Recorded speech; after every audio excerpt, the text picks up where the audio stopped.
ایک تو وہ ایمان لائیں، وَعَمِلُوا الصَّالِحَاتِ، اور پھر نیک اعمال کریں۔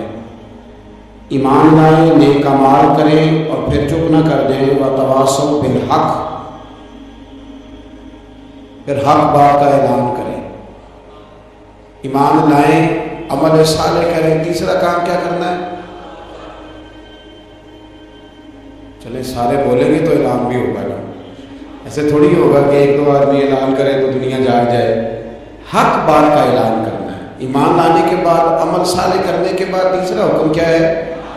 آپس میں حق بات کی تلقین کرو، اور حق بات کی تم تلقین کرو اور پھر تمہیں کوئی کہے کچھ نہ ہو، پھر تم پہ ظلم نہ ہو، پھر تمہیں ستایا نہ جائے، یہ کیسے ہو سکتا ہے؟ پھر تم بڑے پاک صاحبزادے، پیرزادے، علامہ صاحب، سیاستدان، بیوروکریٹ بن کے بڑی ایک طرف ہو کے آرام سے زندگی گزارو سارے، تم یہ کیسے ہو سکتا ہے؟ وَتَوَاصَوْا بِالْحَقِّ، جب تم حق بات کی نصیحت کرو گے پھر تکلیف آئے گی، پھر کیا کرنا ہے؟ وَتَوَاصَوْا بِالصَّبْرِ، پھر ایک دوسرے کو صبر کی نصیحت بھی کرنی ہے۔ وَتَوَاصَوْا بِالْحَقِّ، ایمان لانے کے بعد، عمل صالح کرنے کے بعد تیسرا کام کیا کرنا ہے؟ ایک دوسرے کو حق بات کی نصیحت کریں، اور پھر رستے میں تکلیف آئے گی، آزمائش آئے گی، پھر کیا کریں؟ وَتَوَاصَوْا بِالصَّبْرِ، پھر صبر کی تلقین بھی کریں۔ یہ قرآن مجید نے 4 شرطیں لگائی ہیں، فرمایا جس بندے میں یہ 4 خوبیاں پائی جائیں گی اسے اللہ کامیابی عطا فرمائے گا۔ مسلمان کی سوچ کے خلاف ہے یہ بات، یہ قرآن کی فکر کے خلاف ہے کہ اپنی فکر کرو۔ برما کے لیے، کشمیر کے لیے، فلسطین کے لیے بات نہ کرو، اپنی فکر کرو، یہ قرآن کی سوچ کے خلاف ہے، یہ قرآن کے پیغام کے خلاف ہے۔ اس لیے کہ اگر صرف اپنی بات ہوتی تو آمنوا اور عاملوا الصالحات پہ بات ختم ہو گئی ہوتی، پھر بات آگے نہ چلتی۔ جب کہا گیا وَتَوَاصَوْا بِالْحَقِّ، حق بات کی تلقین کرنی ہے۔ اگر بات صرف اپنی ذات کی ہوتی تو ٹھیک ہو گیا، تو نماز پڑھی، روزہ رکھا، حج کیا، ختم ہو گئی۔ لیکن میرے نبی پاک صلی اللہ تعالیٰ علیہ وسلم نے ارشاد فرمایا، ایک بستی میں 2 3 4 نیک لوگ رہتے تھے۔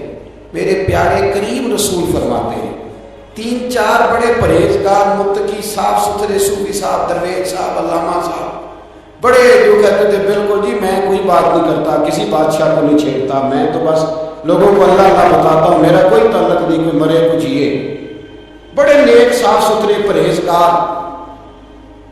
باقی ساری بستی گناہ کرتی تھی۔ نبی پاک علیہ السلام فرماتے ہیں رب کریم نے کچھ عرصے تک مہلت دی، پھر مشیت خداوندی، اللہ کا قانون حرکت میں آیا تو کہا جبریل ساری بستی تباہ کر دو، تباہ کر دو۔ اللہ مہلت دیتا ہے، مہلت دیتا ہے۔ ہم لوگ سمجھتے ہیں نہیں ہماری سیاسی چالیں صحیح چل رہی ہیں، اللہ مہلت دیتا ہے۔ رب کریم نے فرمایا جبریل انہیں تباہ کر دو، تو حضرت جبریل امین علیہ السلام نے عرض کی مولا وہاں تو تیرے 3 4 بڑے نیک بندے بھی رہتے ہیں، بڑے پرہیزگار، سچ بولنے والے، دیانتداری والے، حاجی صاحب، نمازی صاحب، صوفی صاحب، پیر صاحب، بڑے خوبصورت، ان کا کیا کرے؟ تو میرے محبوب پاک علیہ السلام فرماتے ہیں رب کریم نے فرمایا سب سے پہلے انہیں تباہ کرنا، سب سے پہلے انہیں سب سے پہلے، اور الٹ دو بستی، پہلے ان کا نمبر لگاؤ۔ یا اللہ ان کی کیا غلطی ہے؟ تو غلطی سن لیں، غلطی یہ ہے کہ انہوں نے 2 صفتیں پیدا کی ہیں، اگلی 2 پیدا کیوں نہیں کی؟ اِلَّا الَّذِينَ آمَنُوا وَعَمِلُوا الصَّالِحَاتِ پر روک کیوں گئے، آگے کیوں نہیں بڑھے؟ اللہ کریم نے فرمایا جبریل دیکھو نا، میری نافرمانی ہوتی رہی اور ان کے چہرے پر کبھی شکر تک نہیں آیا، لوگ میرا قانون توڑتے رہے، انہیں کبھی برا ہی نہیں لگا، گناہ دیکھ کر کبھی خیال ہی نہیں آیا بدلنے کا۔ میرے بھائی امت مسلمہ اپنے لیے تو آئی نہیں دنیا میں، نبی پاک کی اس لیے تھوڑے آئے تھے کہ پیسے کمائیں، دنیا داری کریں، جھوٹ سچ ماریں اور رخصت ہو جائیں، بچے پیدا کریں۔ یہ کام تو ہندو، سکھ، بدھ مت سارے کر رہے ہیں، تو فقط اس کام کے لیے تھوڑی آیا ہے۔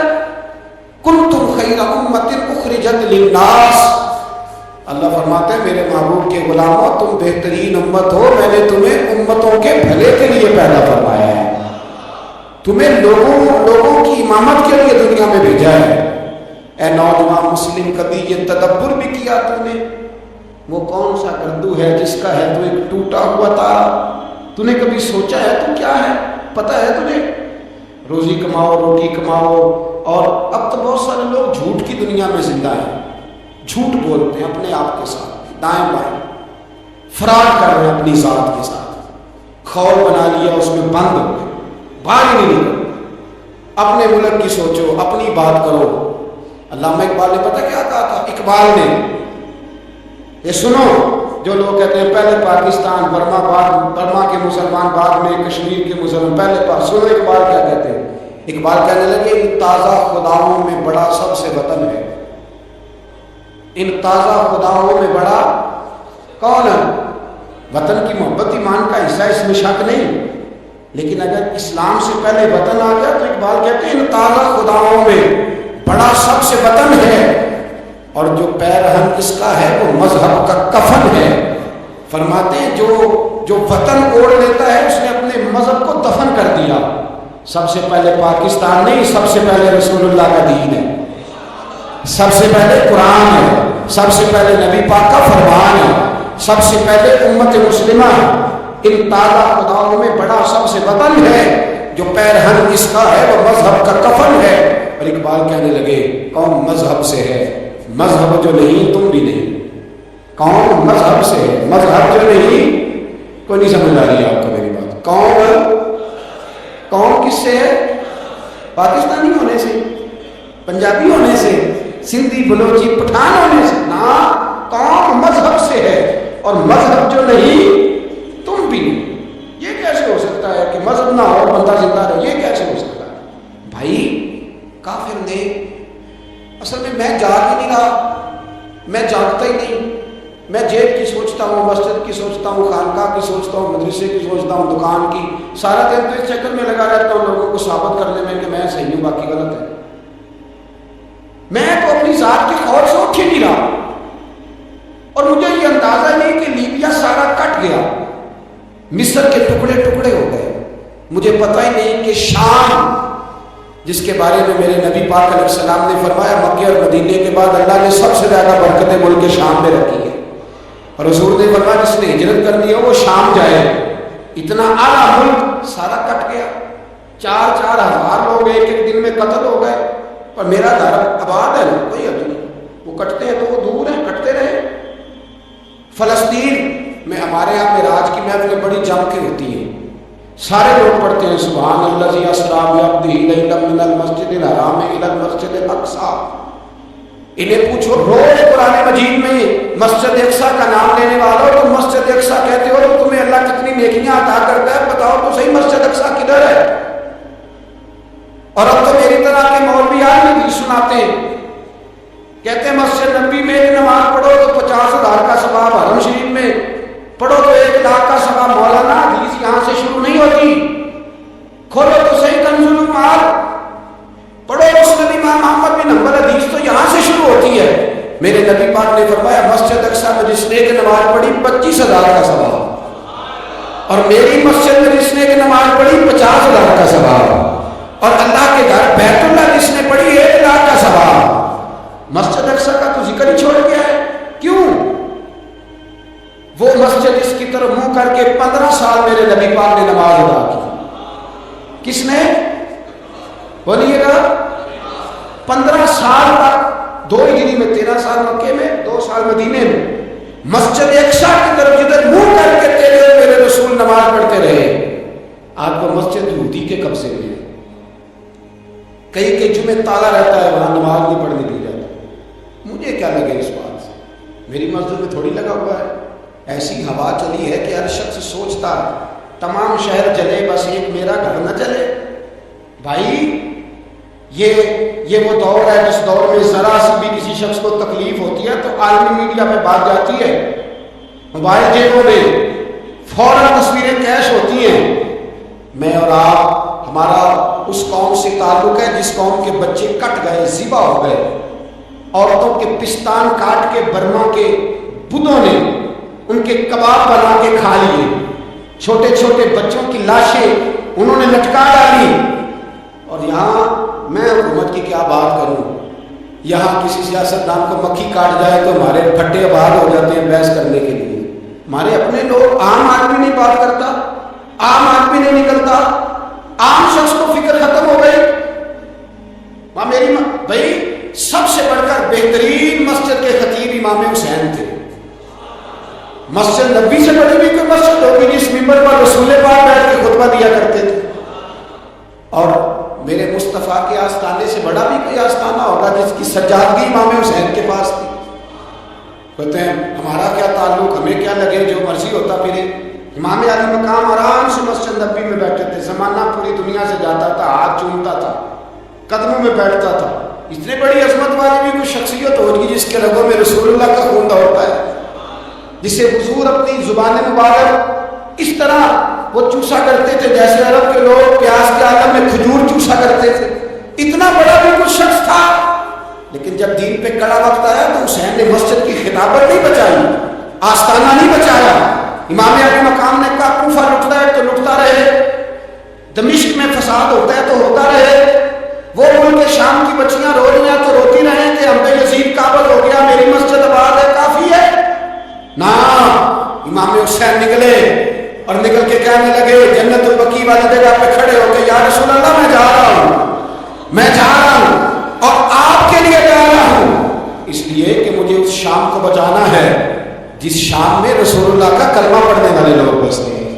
مجھے کوفہ، دمشق، مصر کے لوگوں کو بچانا ہے.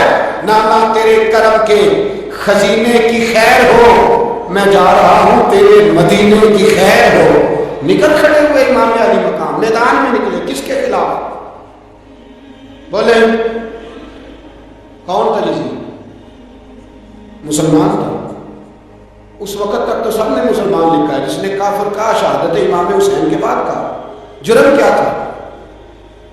میری گردن جھک جاتی ہے جب میں یہ بات کرتا ہوں، ایمانداری سے کہہ رہا ہوں، جوش خطابت نہیں. میری گردن جھکتی ہے جب میں یہ لفظ ادا کرتا ہوں.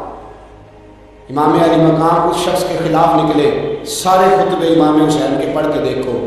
امام حسین نے فرمایا یزید شرابی ہے. شرابی مسلمانوں کا حکمران ہو سکتا؟ آپ نہ بولے بے شک، پر بات تو سچی ہے نا. امام حسین نے فرمایا شرابی کو ووٹ دیا جا سکتا؟ فرمایا رنڈیوں کا ناچ دیکھتا ہے تو مجرے دیکھے، جو رنڈیوں کے ناچ دیکھے تو مسلمانوں کا حکمران ہو سکتا؟ امام حسین میدان میں نکلے اور 18 سال کے لیے اکبر سے لے کر 6 مہینے کا علی اصغر دے دیا. لیکن شرابی کو برداشت، بے حیا کو برداشت تو میں کیسے کرتا ہوں؟ دوستی قاتل سے بھی، مقتول سے یارانہ بھی، اپنی جیب سے فلک سے چھپوا کے ظالموں، جابروں، بدماشوں کو ووٹ دیتے. امام حسین کو تیری دیگ کی ضرورت ہے جو تو 10 محرم کے پکاتا ہے، چاولوں کی ضرورت ہے جو تو نے 9 محرم کو پکائے. ان کو اس بریانی کی عادت تھی جو تو نے پکائی ہے. میرے گھر میں فلاں M L A M P A صاحب آ گئے تھے. امام حسین کے گھر کے اندر یزید نے پیغام بھیجا. اس نے کہا جیسے کہو گے کر لوں گا، جتنے پیسے کہو گے دے دوں گا، جتنی مسجدیں کہو گے بنوا دوں گا، جتنے ادارے کہو گے تعمیر ہو گئے، مجھے نہ چھیڑو. آپ نے فرمایا نا، مسجد مدرسے اس وقت آباد رہتے ہیں جب حکمران صحیح ہوتے ہیں، اور جب حکومتیں غلط ہوتی ہیں تو پھر مساجد آباد، پھر مدارس کی آباد کاری ہو ہی نہیں سکتی. میں دین میں نیا رکھنا کھول دوں؟ امام علی مقام کھڑے ہوئے، پر میں کیا کروں؟ حکومت کا کیا کروں؟ حکومت سے کیا کروں؟ اگر میری ملت کے اپنے جوان کے موبائل میں رنڈیوں کا ناچ ہو تو 10 محرم کو تو امام حسین کربلا میں تڑپ جاتے ہو. اگر 9-10 محرم کو جو نکلا امام علی مقام کی بات کرنے کے لیے وہ نوجوان اگر سگریٹ کا، شراب کا، بدماشی کا عادی ہو تو حضرت علی اصغر کہیں گے نا میری قربانی کا کیا بنا؟ وہ تو نکلے تھے عریانی اور فحاشی کے خلاف. اور اگر ملت کا جوان لوگ چوک میں کھڑے ہو کے لڑکیوں کو تاڑتا ہو تو حضرت علی اکبر تو اپنی قبر میں روتے ہوں گے کہ یہ اس قوم کے لیے جان دے دی جو آج جزیدی طریقوں پہ عمل کر رہی ہے، جو ساری رات گند دیکھ کے سوتی ہے، جو ساری رات بے حیائی، فحاشی اور عریانی میں لگی رہتی ہے. ان لوگوں کے لیے جان دے دی. اتنا ظلم ان شہیدوں کے ساتھ، اور 10 محرم کو دیکھ پکا کے کہتا ہے میں امام حسین کا ماننے والا ہوں، میں امام علی مقام سے پیار کرنے والا ہوں. نہ بھائی،